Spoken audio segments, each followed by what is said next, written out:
Olá pessoal, beleza? Mais uma vez com vocês, professor Luciano, aula 66, já uma revisãozinha que eu vou trazer para vocês aí. Mas antes eu trago uma reportagem, né, para a gente dar uma relacionada com o assunto, né?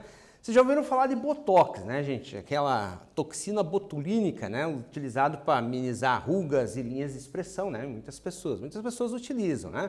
Mas o Botox é o quê? É uma toxina, né? Produzida por uma bactéria, a Clostridium botulinum. Essa toxina vai ser aplicada no músculo, né, da pessoa por injeção e provoca o relaxamento dessa região ali onde for aplicada. Tudo bem. Aprovado pela Anvisa em 1992, o Botox tornou-se a primeira toxina botulínica registrada no Brasil e desde então tem recebido um número progressivo de indicações estéticas e também terapêuticas. Função do Botox, suavizar as rugas em linhas de expressão no rosto, por exemplo, né? Tratamento da hiperidrose, ou seja, o suor excessivo, né? Preenchimento facial e entre outros. Muitas pessoas têm o hábito de franzir a testa, né? E ao se expressar, e com isso, né, vai ficando assim, a contração desses músculos vai gerando vincos horizontais na pele. O mesmo também vai acontecer com as rugas, né, e ao redor dos olhos, resultado da tensão gerada quando sorrimos ou forçamos a vista, por exemplo. Fumantes também têm rugas, têm traços, linhas de expressão bastante fortes aqui nessa região também ao redor da boca, né? Quando é injetado nessas rugas, essa toxina botulínica, age como um bloqueador neuromuscular, ou seja, bloqueando a transmissão dos estímulos dos neurônios para os músculos, impedindo total ou parcialmente a contração muscular. Resultado, ali fica, a pele pelo menos fica esticadinha, né? Resultado ali da contração muscular. Beleza? O que iremos recordar, né, nessa aula de hoje de retomada, né? Vamos fazer uma retomada sobre o tecido muscular e uma retomadinha também sobre o tecido nervoso, para a gente lembrar ali aquilo que nós já vimos em outra aula. Tecido muscular. Tecido muscular pode ser dividido em 3 grupos. Lembram disso lá, gente? Tecido muscular estriado esquelético, tecido muscular não estriado, que também a gente vai chamar de tecido muscular liso, e também tecido muscular estriado cardíaco. Muito bem, gente, aqui é a localização deles, né? A musculatura ali ligada ao esqueleto nós vamos chamar de tecido muscular estriado esquelético, as relacionadas ali ao músculo do coração, tecido muscular estriado cardíaco, e relacionado a alguns órgãos internos, como por exemplo o intestino, tecido muscular não estriado ou liso. Beleza, então vamos a um primeiro quiz aqui. Sobre as células do tecido muscular esquelético, indique a incorreta. Letra A, possuem filamentos finos de actina ancorados à linha Z. Nós já vimos isso em uma outra aula, tá, gente? B, regulam a contração por meio do controle da liberação de cálcio do retículo sarcoplasmático. Letra C, são cilíndricas e bem alongadas. E letra D, contém um único núcleo central. Essa é um pouquinho difícil, um pouquinho confusa, dou um tempinho aí, vocês tentam resolver, a gente já volta.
Então, pessoal, é assim, tem um monte de termos complicados aqui, mas a gente está falando da musculatura estriada esquelética, né?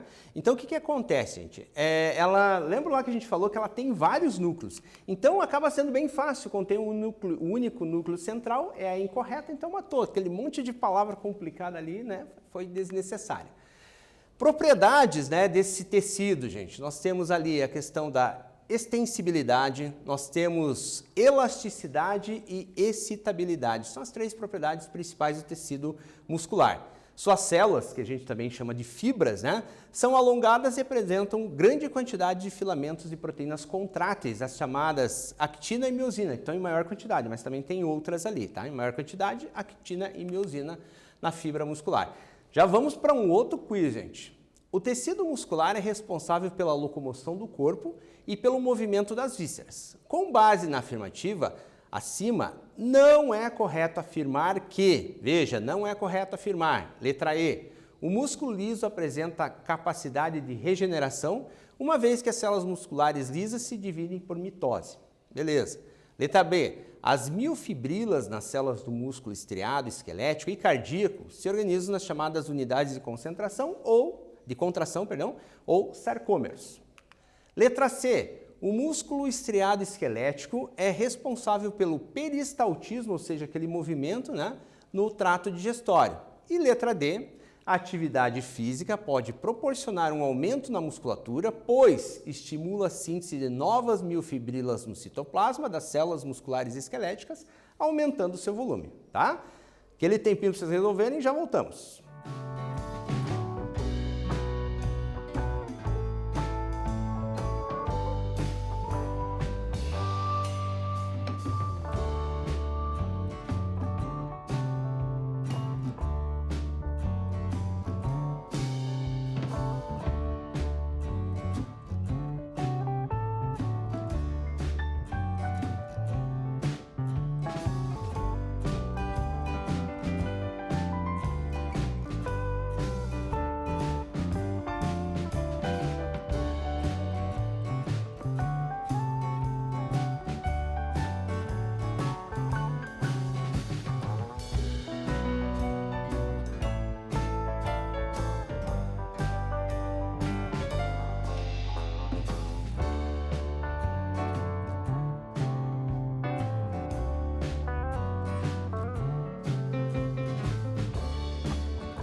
Beleza, pessoal, então foi dado um monte de, né, o tecido muscular tem um monte de situações complicadinhas aqui. Mas veja bem, falando músculo estriado esquelético é responsável pelo peristaltismo do sistema digestório, do trato digestório. Essa é a incorreta, tá, gente? Porque o trato digestório ali, lembrando que é mais a musculatura não estriada, ou seja, lisa.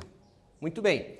Funções desse tecido muscular, agora de modo geral, resumindo, movimentar o nosso corpo, garantir o batimento cardíaco, permitir a movimentação de várias substâncias como sangue e alimento, então a gente está falando relacionado ali aos vasos sanguíneos, né?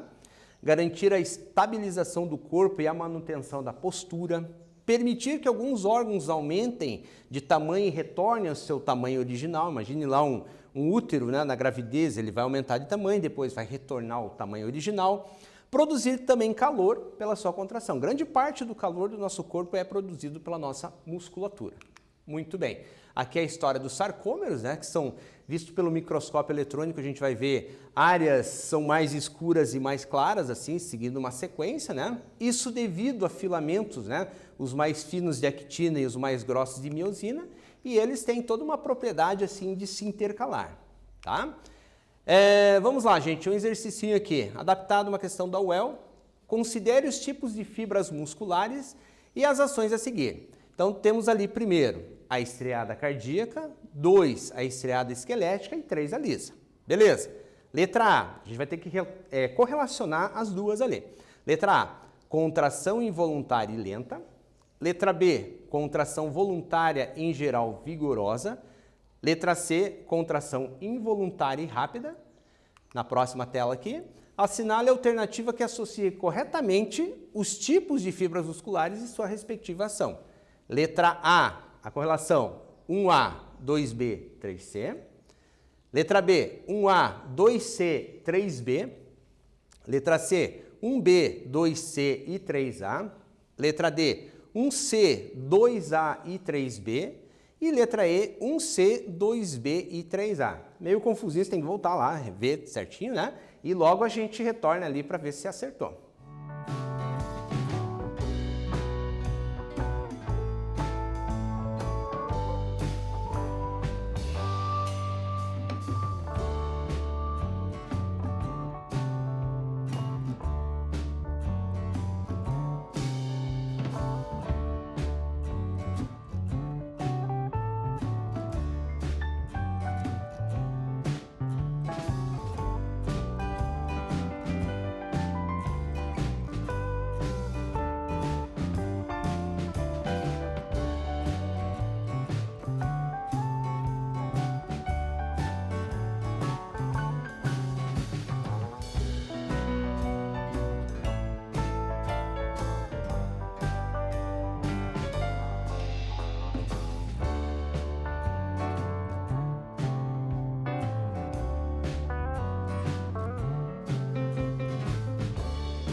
Vamos lá, gente. Então é o seguinte, né? Vamos retornar aqui um pouquinho, né? Estriada cardíaca, esquelética e lisa. Então você vai ver qual que é a contração voluntária, involuntária e tudo mais. Só lembrando, gente, a voluntária é apenas a esquelética, tá? As outras, cardíaca e lisa, são involuntárias, não depende da nossa vontade.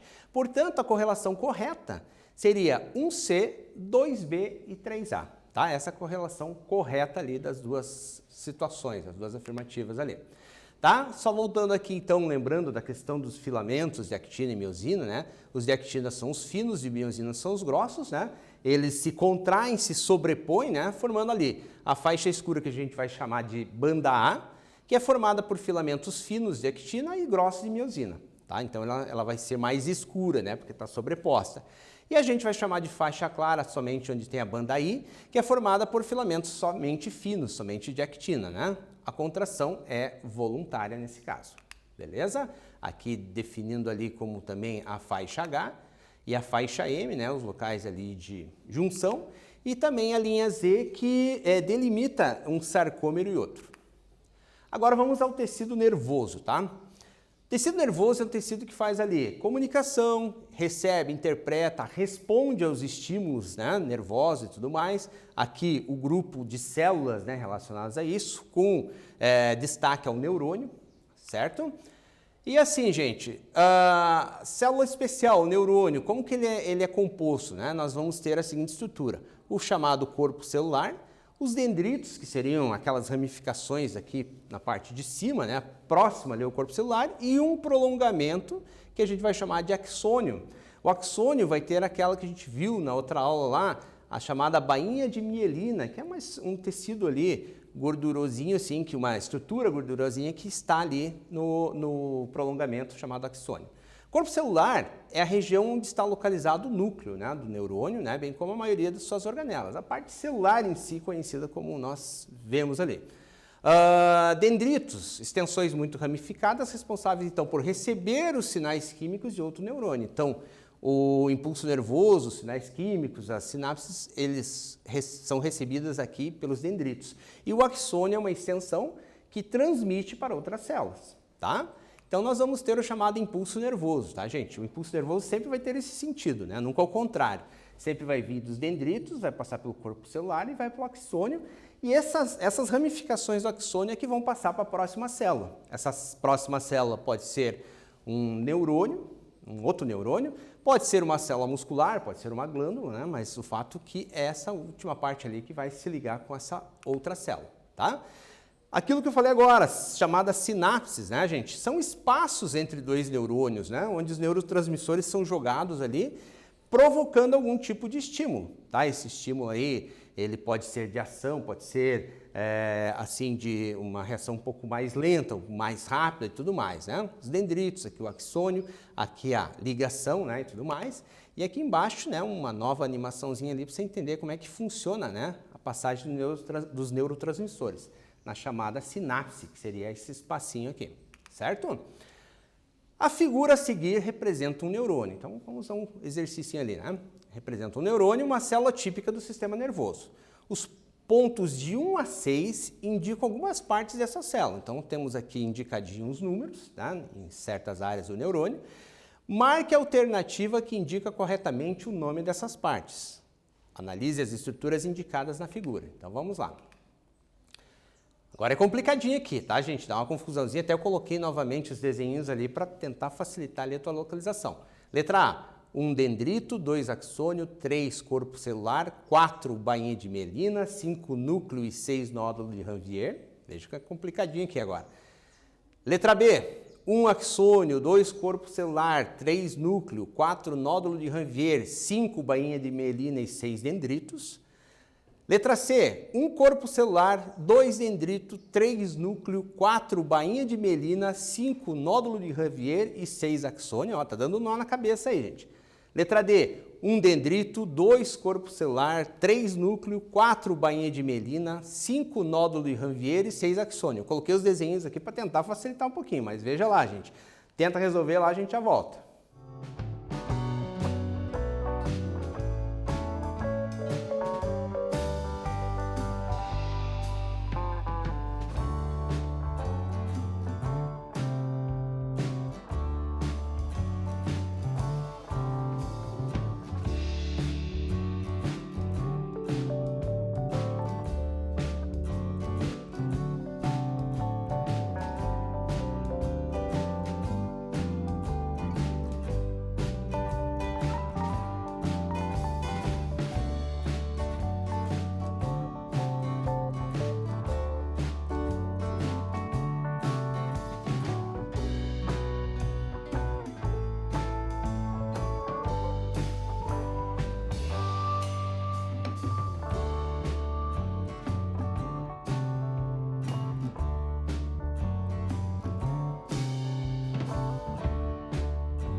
Vamos ver então se vocês acertaram, pessoal. Uma confusãozinha, claro, né? Mas você veja bem aqui, ó. Aqui o desenho está mostrando para vocês, vamos voltar aqui, ó. Nós temos o corpo celular, só que ele vai estar representado por 2, tá? Nós temos aqui os dendritos representados por 1, o núcleo da célula pelo 3, tá? Aí nós temos o prolongamento inteiro, que eles destacaram somente ali no número 6, que é o axônio, beleza? Aqui você vai ter prolongamento axônio, mas não pede na questão. Número 4, você tem ali a chamada bainha de mielina e os nodos de Ranvier que estariam fazendo aqui a separação entre os pedacinhos de bainha de mielina, né? Isso aumenta a velocidade, esses espaços, né? Para que haja uma propagação do impulso nervoso por saltos, né? Pulando por esses nódulos ali. Então, tem essa função. Portanto, gente, qual seria a alternativa correta? Letra D, 1 dendrito, 2 corpo celular, 3 o núcleo, 4 a bainha de mielina, 5 o nódulo de Ranvier e 6 o axônio, tá? Um pouquinho complicadinho, mas nada que se prestar um pouquinho de atenção ali, você não consiga tirar de letra isso aqui. Tá, gente? O que nós vimos nessa aula? Nós retomamos os conceitos sobre tecido muscular, lembrando, né? Nós temos lá os diversos tipos, né, de fibra, mas também nós temos o seguinte, o tecido muscular estriado esquelético, o tecido muscular estriado cardíaco e o tecido muscular não estriado, ou também chamado liso, né? Eles estão compondo diversos órgãos, diversas estruturas do nosso corpo e tudo mais, né? E também retomamos conceitos sobre o tecido nervoso, né? Lembrando, gente, quando a gente vai falar assim, em tecido muscular e tecido nervoso, nós temos uma situação que nós vamos ver com mais profundidade na segunda série, onde nós vamos trabalhar a questão de sistemas. Aí envolve vários outros aspectos, né? Por enquanto a gente tem uma ideia da estrutura celular, de como ele se organiza e tudo mais, os conceitos mais básicos. Pessoal, dúvidas podem ter ficado nessa aula, claro, são vários nomes complicados, até mesmo no exercício você viu como são comparações complicadinhas ali que acontecem, né? Mas você pode rever essa aula no YouTube, você pode parar, você pode anotar coisas, você pode acessar o teu professor no Classroom, ele vai ter um enorme prazer em te ajudar. Você tem livro didático em casa, se você não tiver, você pode pegar também pela internet ali, você vai ter a disponibilidade dos livros digitais. Você pode ir na escola, pegar atividades que o teu professor deixou prontinha lá para você, caso você não tenha acesso, né, a um monte de informação aqui. Você faz em casa a atividade, leva, o professor vai corrigir, vai entregar, vai lançar a tua nota e assim vai indo. Tá bom, pessoal? Qualquer coisa, estamos à disposição e até uma próxima. Obrigadão!